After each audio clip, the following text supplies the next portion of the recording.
Welcome back, returning and new artists. I'm Wyatt Paints, and several weeks, I know there's a bit of an explanation need to be given. I got sick, I've been hacked, it's been a long couple of weeks. But the first thing I need to address is a PSA. My Instagram got hacked a couple of weeks ago, and unfortunately, they sent out a mass message to everyone trying to get everybody to scam for some kind of Mr. Beast thing. I need you to hear it from me here. I am not going to be sending you any kind of random links. If a random link comes through with my name on it, assume it's a scam. That, along with being sick for over a week, has definitely put a delay on this video. But thankfully, it's all squared away. I'm back in control of the account. I'm feeling a whole lot better, and I'm wearing my party shirt. This week, I'm diving back into the DC universe as a local client has commissioned me to paint up a Harley Quinn, and they've provided one hell of an STL, this time from VS3D. Thankfully, they sculpted up one heck of a looking Harley based on the Arkham series, and I can't wait to get started. And I've got a few ideas to really flex our artistic muscles. But don't worry, I'm gonna break it down in simple to follow steps so you can have an amazing Harley to put on your shelf as well. So, meet me over at the painting table. I'll grab my brushes so we can get started.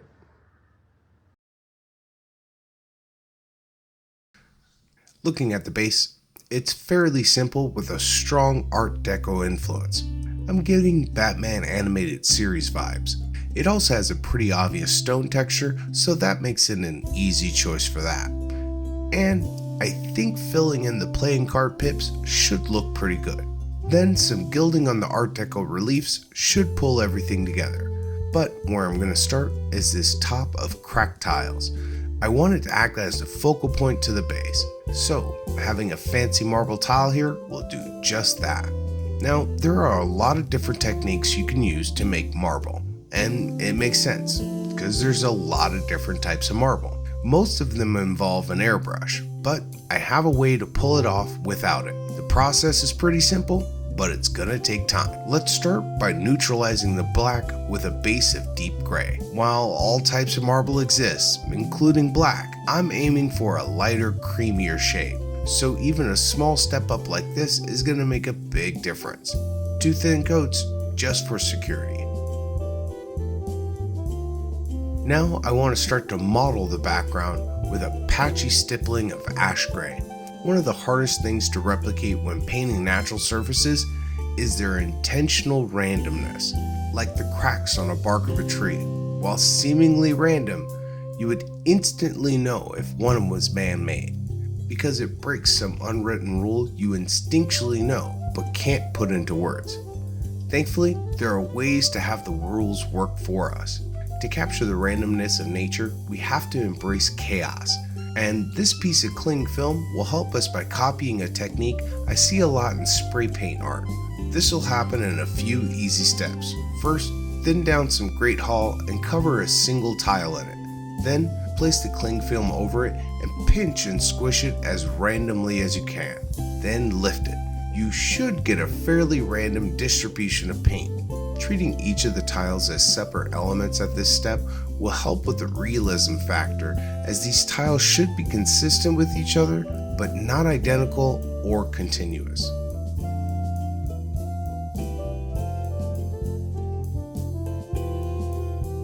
For this next step, I need to double thin my paint. To give an example of that, if you watch my video on paint thinning, this paint right here is pretty much perfectly thin for painting. It's smooth, flows nice, and has solid coverage. But for this step, I've thinned it down to be about half as opaque, so it looks like this. That translucency will let all the work of the previous layers mean something. Now, what I want to do is to add random, flowy, sharp squiggles. And how I do that is to pretend I'm signing autographs of random names. Sometimes I'll let the letters stack up on one another, or I'll write the second half backwards over the first half. There's almost no rules here, just 2. Don't have a signature split over 2 tiles, as I don't want continuity, and don't write over a name that's still wet. Yeah, I know, super simple. That's because once again, we're embracing the chaos and let these random squiggles start to even out and begin forming cool features. Just make sure to stop yourself from wiping out any interesting shady areas that form. Their uniqueness adds to the whole.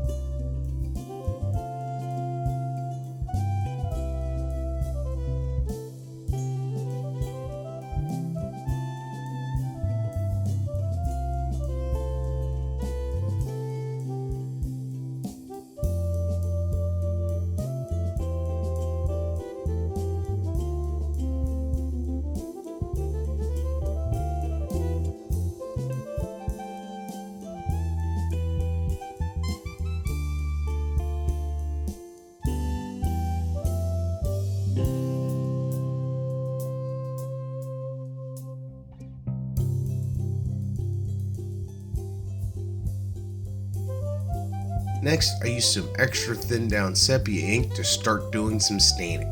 Most marble I've seen will come with these slight tinges of an accent brown in them, so I want to put a few dots of this here and there to replicate it.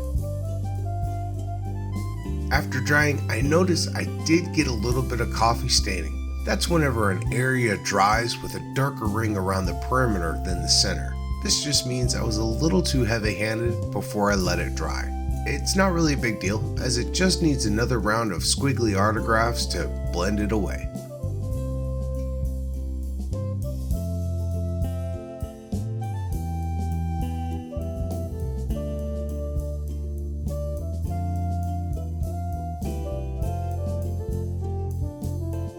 For the last step, I'm going to normalize everything under a few glazes of brain matter beige. To have an idea of how thin this needs to be, here's a little back of the hand test.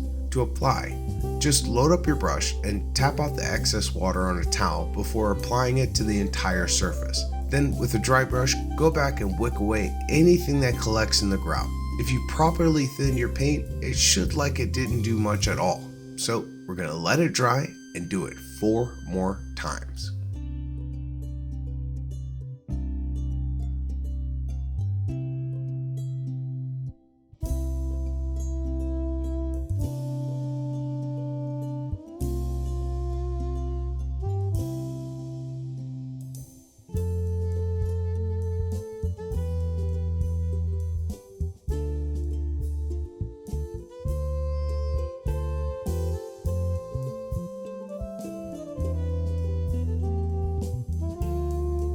After everything dried, I was left with a very natural looking tile. Interesting darker bits, super faint almost not there tints of brown, but now it needs one more thing, some high gloss. And I'm talking like 5 or 6 coats, so masking up is important. And through the magic of editing, I'm back with a shiny tile 4. Now from here, I could add some gold veins, but I think it'll pull too much attention. What it does need is some shading for those cracks and to separate the tiles. And for that, Nuln Oil should be just fine. And as a bonus, with all the gloss coats on it, the oil flows really easy into the seams. And any overspill can be wiped away as it's too slick to stain. But you may need a few passes to get the contrast you're looking for.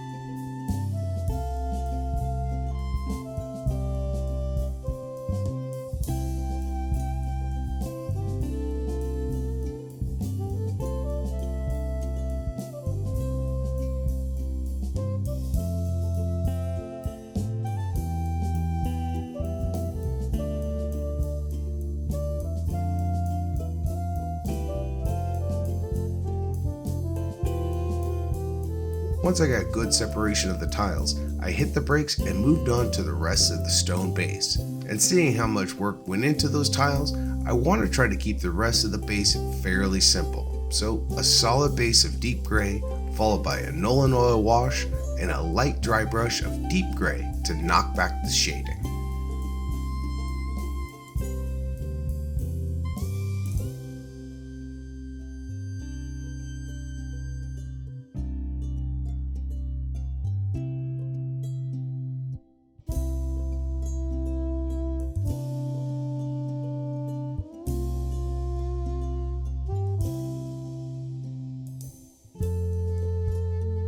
Then a bit of black cleaned up the upper lip and filled in the poker pips around the base.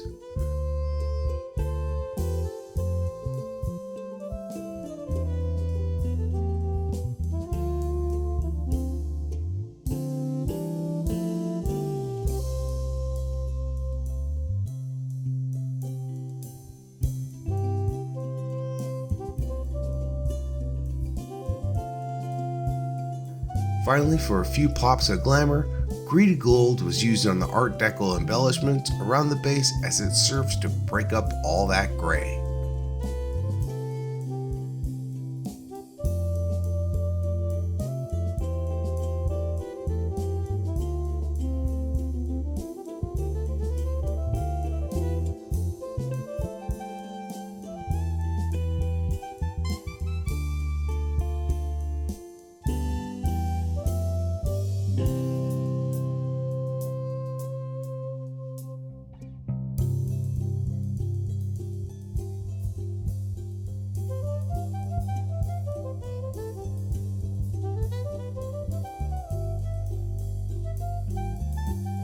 Next, there is a single base prop in the form of this Jack-in-the-Box, and here we might as well start using Harley's colors, so black and red it is. The red section's got a chaotic red base and a light basilisk highlight.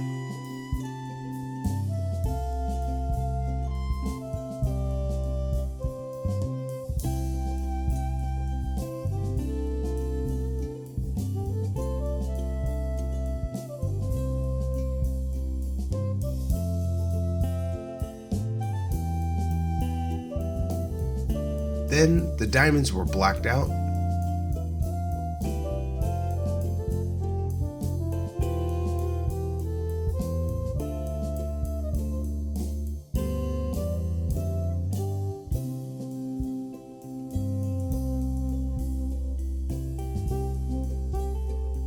And gunmetal came in to single out the hinges and the crank.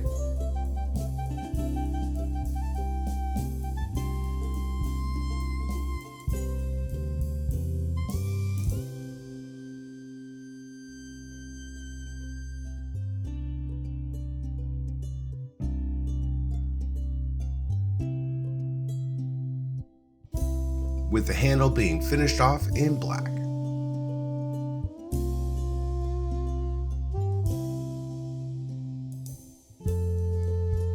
For the sprung jack here, I based the face in skull to bone,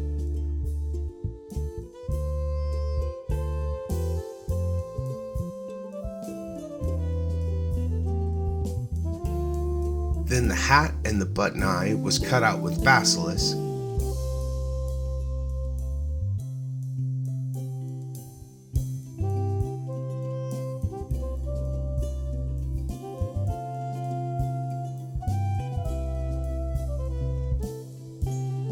Black took care of the stitching.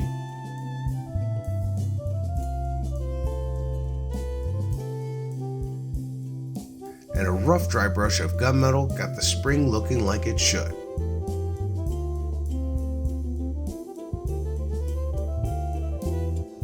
Finally, the red was looking a little bit too flat, so I speckled in some resplendent as a rough highlight finishing off the base.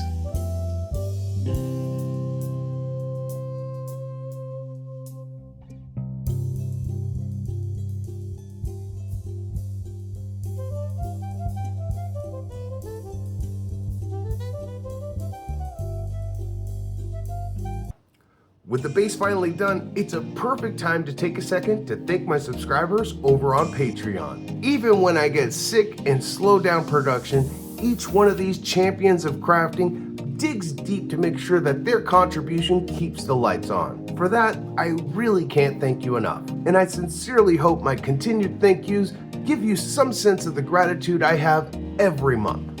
If you would like to join the Painting Pantheon, You'll find a link to my Patreon in the description below. You can even support the channel right here for free on YouTube by liking, subscribing, or leaving a motivational comment like, "Paint faster, wire!" Trust me, it helps, especially with YouTube recently changing the monetization goals. I really could use those watch hours. With that out of the way, Harley's waiting to get some color on it. Let's get back to it. Moving on to Harley, I'm starting off with her skin and a base of tourmaline. Now, for this build, I'm going to be using a simplified technique that I learned from Cinema Secret a few years ago. It's a simple way to get an interesting looking skin without needing years and years of practice, as it only takes thin coats to build up the color. Now, her base tone is starting on the light side because Harley has pretty fair skin, and if you're thinning your paints well, expect this to take a few coats to get solid color. It will get there, you just gotta give it time.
Now, you could leave it like this, but it would look a little flat. So I'm going to tell you to trust the process and grab yourself a set of washes in red, yellow, and blue. Starting with the blue wash, mop it all over the skin and quickly blot it up using a paper towel. But be sure you only blot. If you scrub, you risk pulling up a lot of paint. Just dab and blot as much as you can. Then let it dry for a solid 15 minutes in front of a fan to be completely bone dry.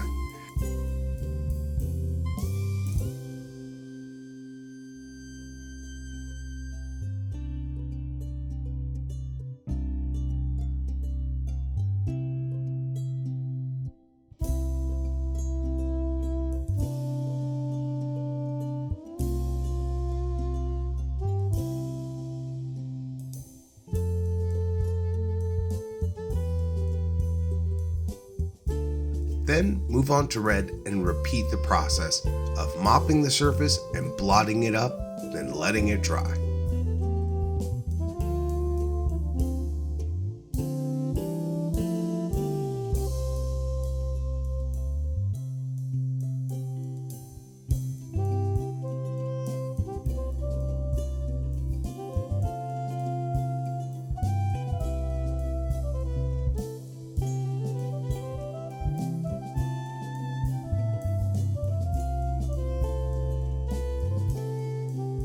Then finally, yellow.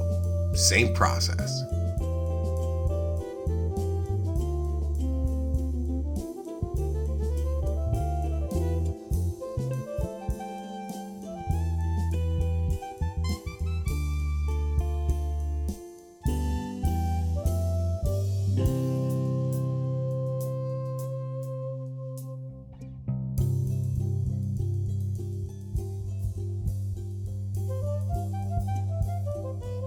What you're going to be left with is a well-blemished skin tone with tons of little random freckles everywhere.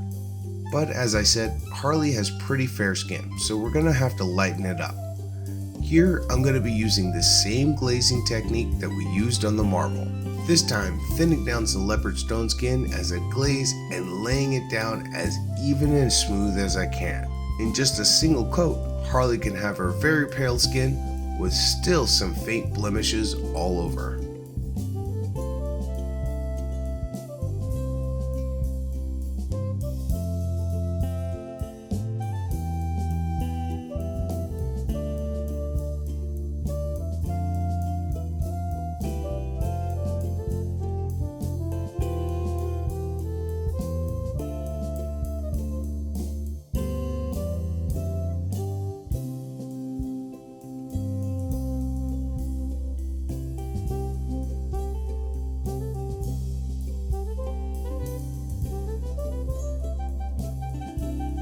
Next, I zoomed in on her face. Here, Brigade Gray is going to stand in for her clown makeup. And thankfully with the lighter skin tones underneath, this should only take a few coats.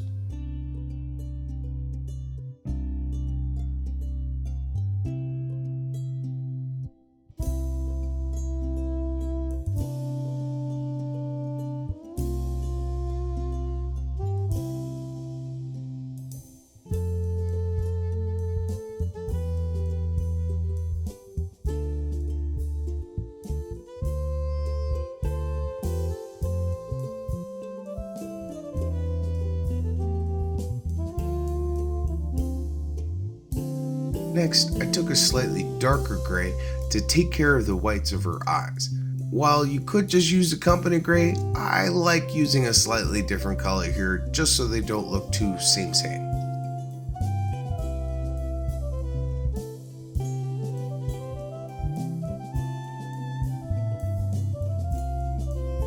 This was followed up by a thin wash of red to fill in the waterline.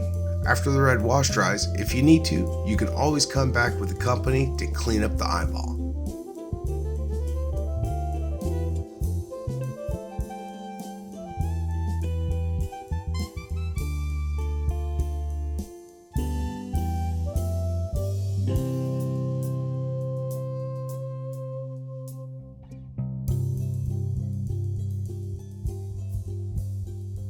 For Dr. Quinn's blue eyes, I layered Gothic blue with Alpha blue as a highlight.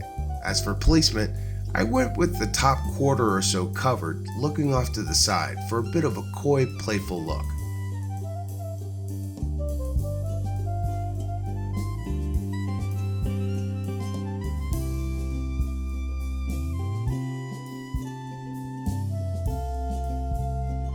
Then flat black came in for a touch of eyeliner. I'm not really a makeup expert, so I'm gonna just keep this simple with just eyeliner and lipstick. Thankfully, if we keep it nice and sharp, it should work just fine. But if you are a bit shaky here, you can always come back with Brigade to clean it up.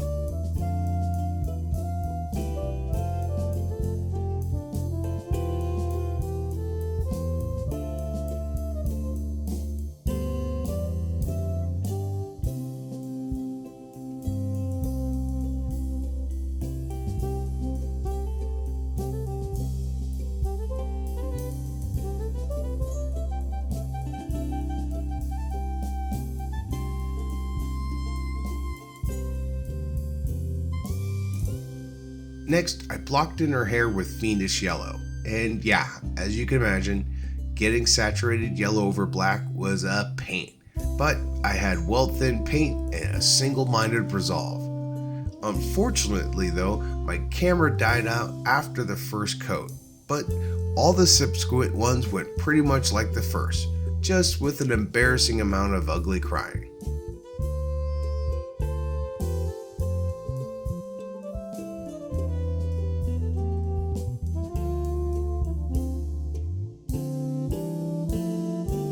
Now, to take a break from the yellow, I moved down back to the eyes to dot in some Brigade for the eye shine, then gave each a good dose of gloss varnish to get that nice and wet look. Next, Basilisk Red filled in the color void on her lips. The idea here is to maintain that dark outline and for it to slowly shift to the red, leaving us a very cool looking two-tone lip. And don't forget to gloss those lips after they dry as well.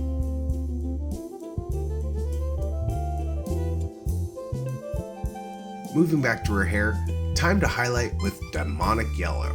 Here I'm using a dry brush going perpendicular to the grain of the hair so it'll pick up exclusively on the high points. This is going to give me some pretty dynamic looking hair without much fuss.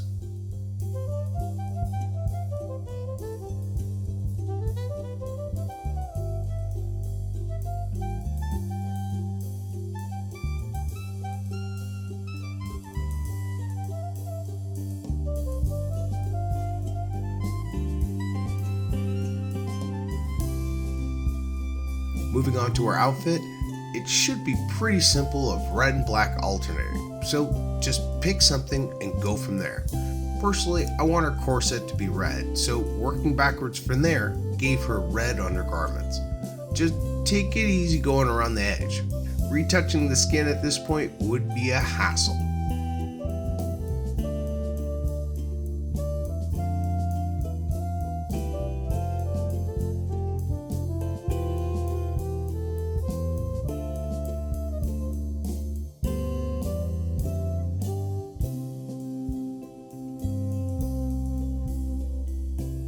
Next, I'm using deep gray for her shirt, and yeah, I know it's not black, but I need to leave some room in the basement for things to get darker, so deep gray it is.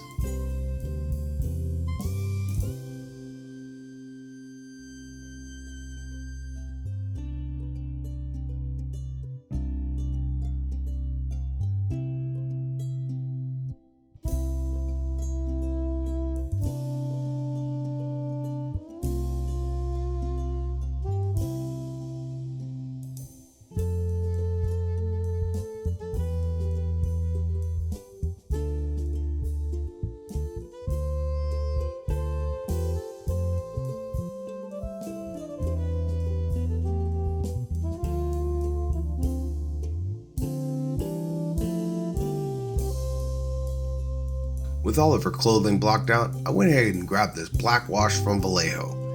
And yeah, I know it's meant for vehicles, but it's super thin and perfect for this application.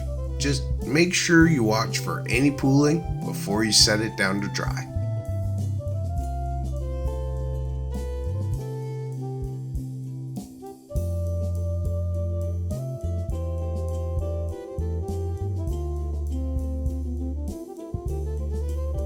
Coming back to a dry toast, I reinforce those blocked in colors with a medium dry brush of the respective shades in each section, being sure to pick up all of the high detail areas.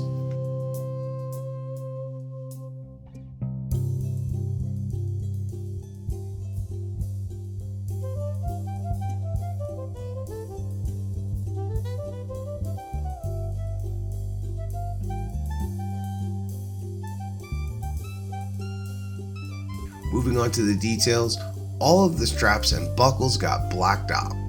And this is the reason why I wanted to leave room to be able to go darker. This way these straps can sit on top of a black shirt and they both can be dark and well defined.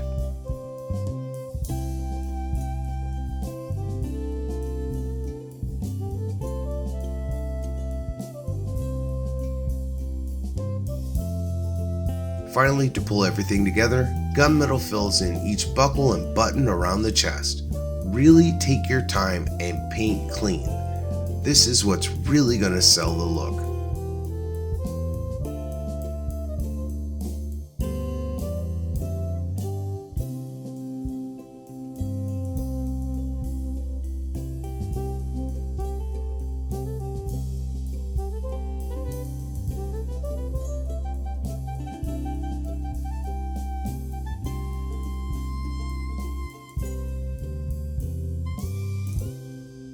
Moving on to the pants, it's pretty much going to be the same, except here we're going to be alternating left-right. I sort of just arbitrarily picked red for the right side and then kind of let the rest color itself.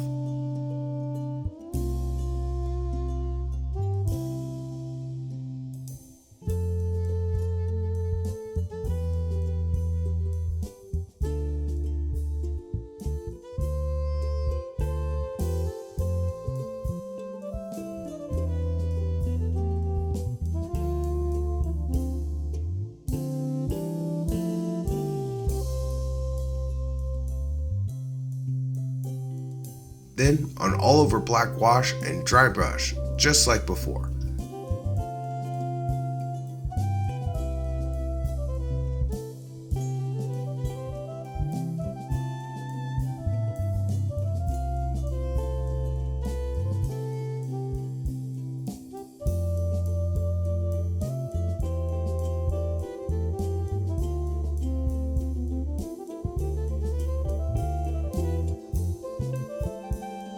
Just don't forget to go back and fill in a couple of the details with alternating colors to add a bit more visual interest.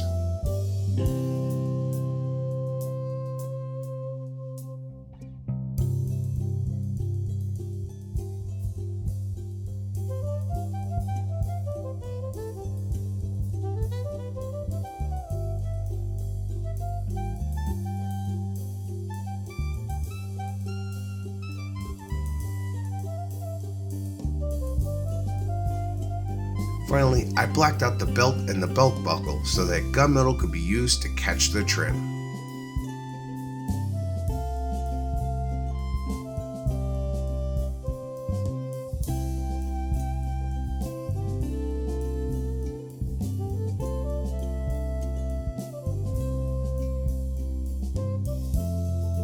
Moving on to her boots, we're going to keep the color alternating, but using her pants as a guide. So that means left is red and right is deep gray.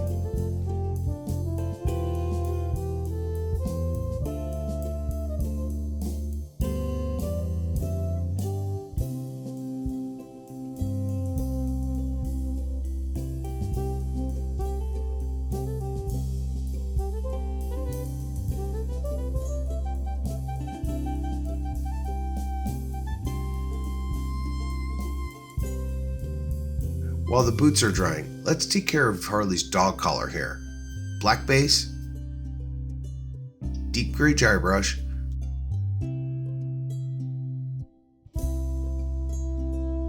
and a gunmetal pass to get all the details.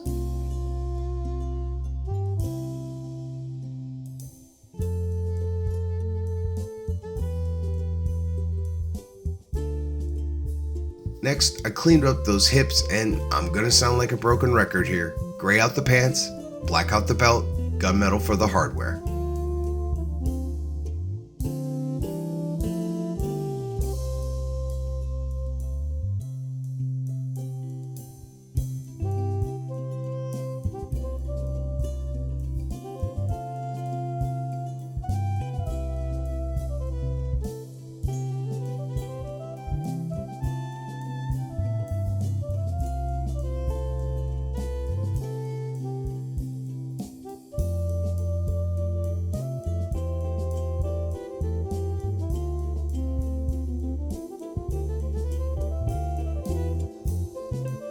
Moving back to the boots, it's time to block in those details with our alternating color.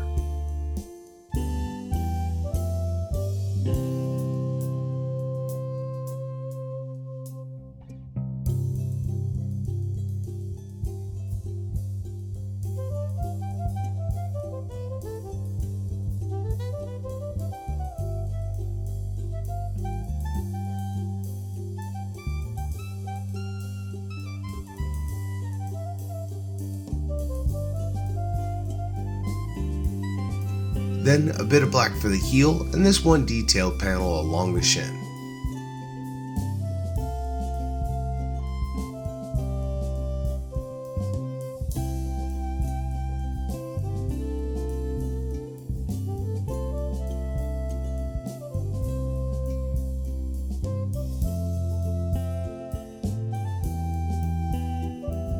And once again, black wash followed by a dry brush reset.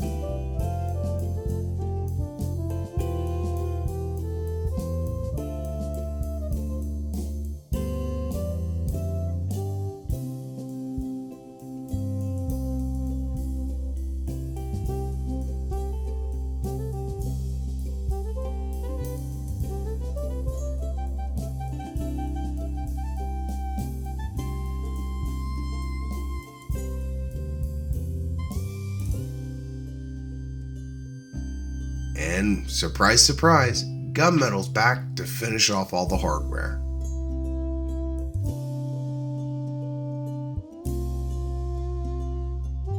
Moving on to our forearms. Yep, you guessed it, chaotic red and deep gray are back again. But since this is a different fabric from all the leather, I'm gonna treat them slightly differently and give them highlights of pure red and company gray respectively, just so they don't read exactly the same.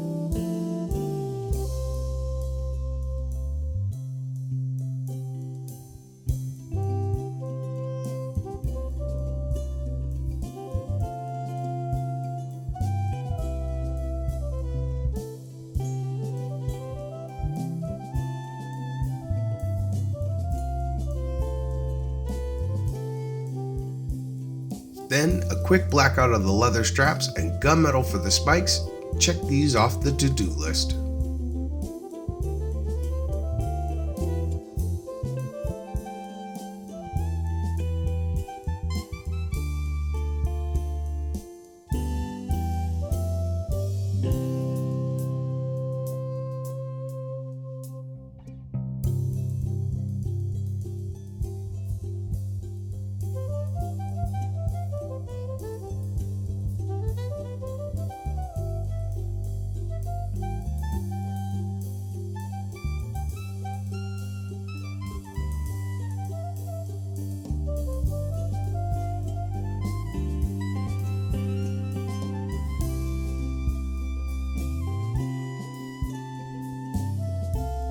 Now to concern myself with this bat, and I want a dark natural looking grain, so let's start with a base of bootstrap brown for the foundation.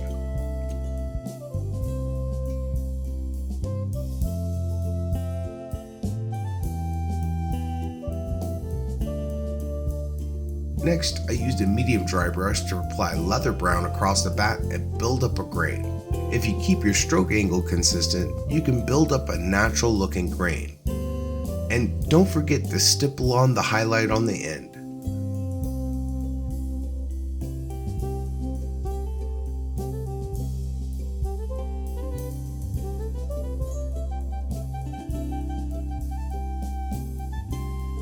Now, you could leave it here. It looks perfectly fine, but I want to add a bit more highlighting to the grain with some thinned down command khaki followed by light tone coats to normalize it to a deeper brown.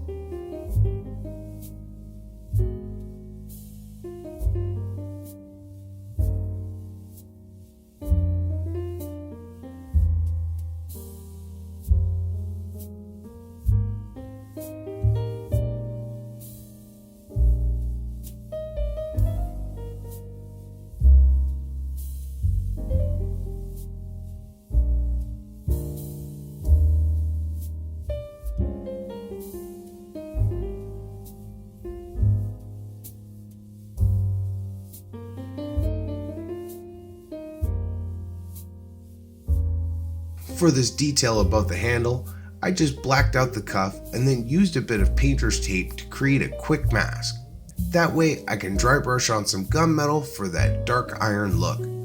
Switching up how you apply a metallic can help separate it from the other metals on the project, like the buckles. Then the glove, like the forearm wraps, got a base and highlight to match, with opposing colored diamonds.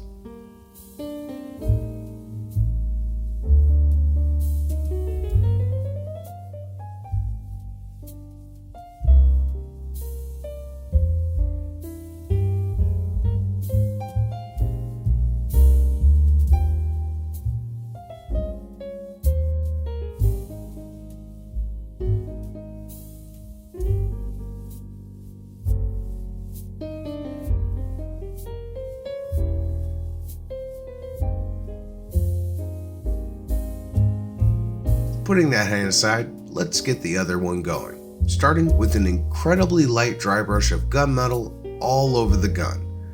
You only want this to catch on the very edges of it. The goal isn't to turn it silver. We want this very black with the slightest glints on the details.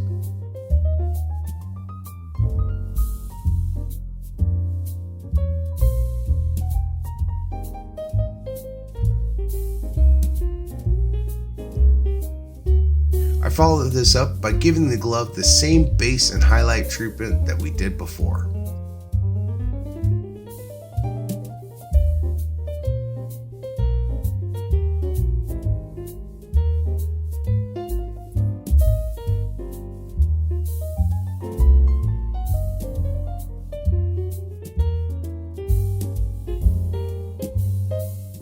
By this point, you should be aware that Harley is wearing fingerless gloves, so we're gonna need to treat all those fingers like we did the rest of the skin. Tourmaline base,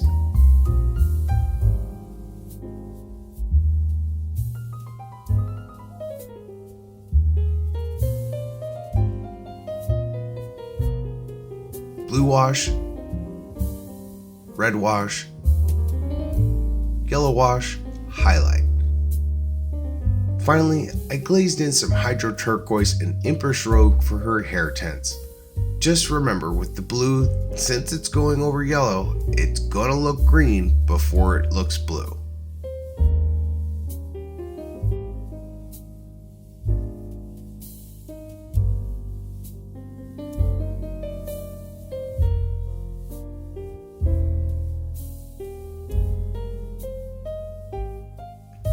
Now, to finish off those tints, I'm going to be using a dry brush of Aquamarine and Weird Elixir to highlight and blend them in with the blonde hair.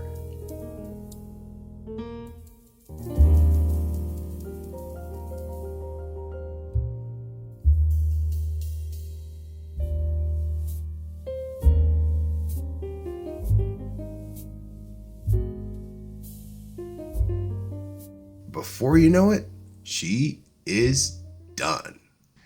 And wow, Mr. J, Dr. Harley Quinn sure is a head turner. And that marble tile adds just a little bit of extra glam to the base. I am pretty darn tickled pink with how this turned out. Hopefully my client was gonna think the same. And since this wasn't a sponsored post, I'm gonna be giving this STL a grade. As for pros, well, Harley looks like Harley, plus she comes with extra options when it comes to which weapons she's holding in her arms. And I know I don't shut up about it, but this STL has a great model to base ratio. As for the cons, it's a little bit subjective. I think her proportions are a little bit exaggerated, but considering this is based off the Arkham Knight series, there's definitely some wiggle room there. Also, while I do like the base prop, it was a giant pain to effectively support, print, and paint. Not a fan. All told though, I give this STL a grade of A-. Quite the above average STL. If you like the video, please be sure to like, subscribe, comment, all that jazz. I'm really trying to push to get my monetization squared away before the new YouTube rules are in effect. And I've only got like 6 months, so I really could use your help on that. Otherwise, I'm gonna get work on the next project. Thank you so much for watching. Stay creative and always enjoy the process.